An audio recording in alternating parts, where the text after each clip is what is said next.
Trade deadline was yesterday, and you guys moved on from Bogey and DeAndre. Just what do you say to those guys when calls like that happen and they're going on to a different place?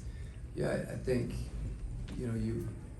we appreciate more than anything what Bogey and Dre have contributed here, and David as well in a shorter time span. But anytime you have a player that's part of your program and they move on, which is ironically the norm more than anything, but that doesn't make it any easier. And you wish those guys well, and at the same time, the guys that are coming in, looking forward to have an opportunity to coach them. Yeah. One of them is a chance to reunite with George, and I'm curious what memories you have of him from Utah, and what does he bring to the Hawks? Well, George is a unique player in the sense that I think his personality, he's got a balance of being very competitive,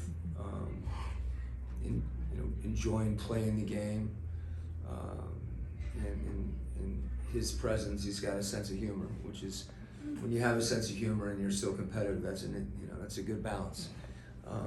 But his shooting is something I think that it is a need for us, and that's what he's done for a long time. I think takes a lot of pride in his defense, and I've just seen, more than anything, had an opportunity to see him improve over time, and I have great respect for that.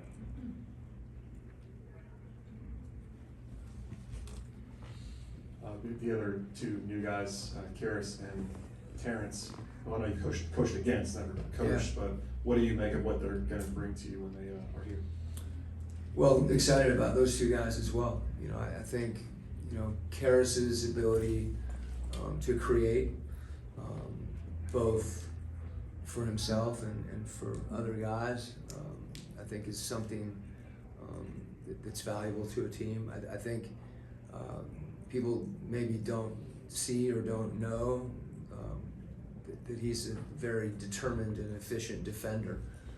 That's something also that that we appreciate. And in Terrence's case, his versatility is something that you've seen for years. His ability to guard multiple positions, knock down shots, and compete on both ends of the floor. So all those guys bring something a little different. But I also think all of them, have an opportunity to continue to not only contribute here, but I'd like to see them continue to get better and to help our team collectively. Coach, Bogey had a really strong season last season and then a really strong Olympics. Was set up for him to have a good season this year, but he was never able to really get going. Was there something you could pinpoint other than the injuries for why he seemed to struggle this year? Yeah, you can dismiss other than the injuries pretty quickly, but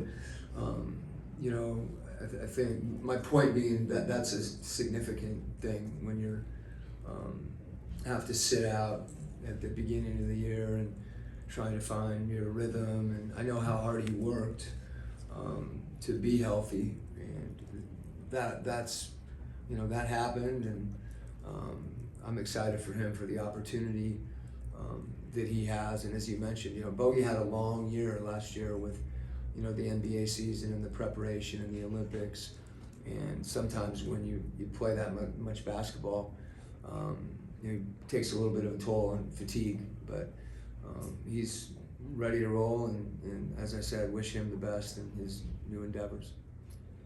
When you're bringing in three new guys mid-season like this, were there any challenges to kind of get them up to speed to how you want to play and what you want to do? Absolutely, absolutely.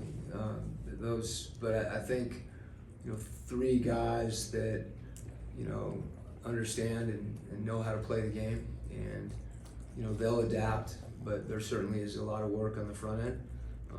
They'll be up early, going through offensive principles and defensive I think the terminology, as much as anything, that language of communication, once that's established, there's just a gradual process. But they're all smart guys, and they all know how teams function, and that's part of it.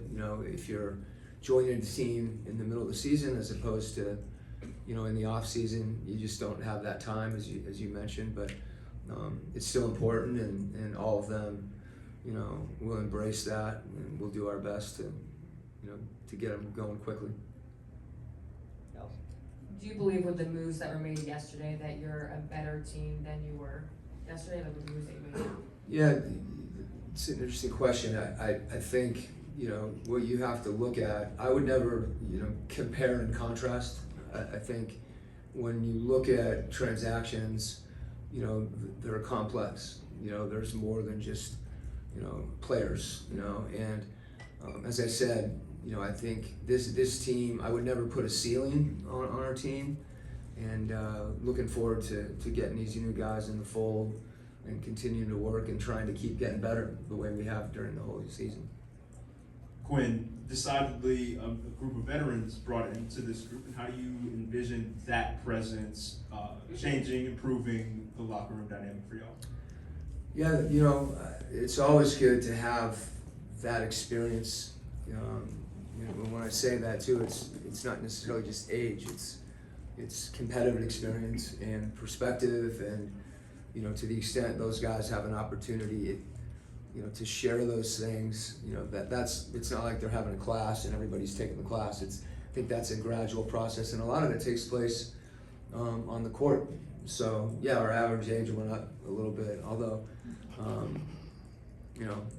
we've still got a really, really young group, and it's not, those guys would probably object if you started calling them old. I don't think any of them are at that point in their career. They're, in a good wheelhouse there, where they're young, healthy, hungry, and I think still have an opportunity to get better, which is great for our young guys to have, veteran players that have been in the league that also work.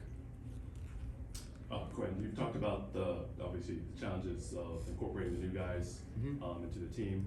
What sort of challenges does that present to guys like Dyson and Zach, who have moved into new roles already this year and had a kind of lot thrown at them this year? Is that difficult for them to, again, continue to shift roles? Well, all that kind of remains to be determined, and I don't know that there's kind of formulaically that this means this to you. That those guys, in my mind, that's the important thing about a team. That your role really, in some respects, is constantly changing. I hope that's the case, because that means you're improving, and hopefully that's the case. With your team, that the thing, it doesn't change. Zach and Dyson, for example, we just need to have them keep working, and to the extent these guys help them, and some of that youthful exuberance can rub off on everybody. Coach, Trey has had to do a little bit more than usual, of course, with the injuries and things over the past few weeks. What do you think these three players can help in that room for him? Yeah, I think the biggest thing for Trey this year has been continuing to grow as a player. Anytime you establish yourself in a certain way, in a certain style, and then those things evolve. This is a dynamic league. If you look how people are playing 3-4 years ago, a lot of times it won't even look the same. And I think that's been the important thing for Trey, is to continue to evolve and adapt and improve in that way. And this is similar to that. I think that's been something that for Trey is essential, is that you've seen games where he's impacting the game different ways, and as you mentioned, his minutes have gone up of late for some of the reasons that you mentioned, and I'd like to see him continue to kind of take what the game gives you and shoot it and pass it and defend. Thanks, Coach. Okay, thank you. Thanks, Coach.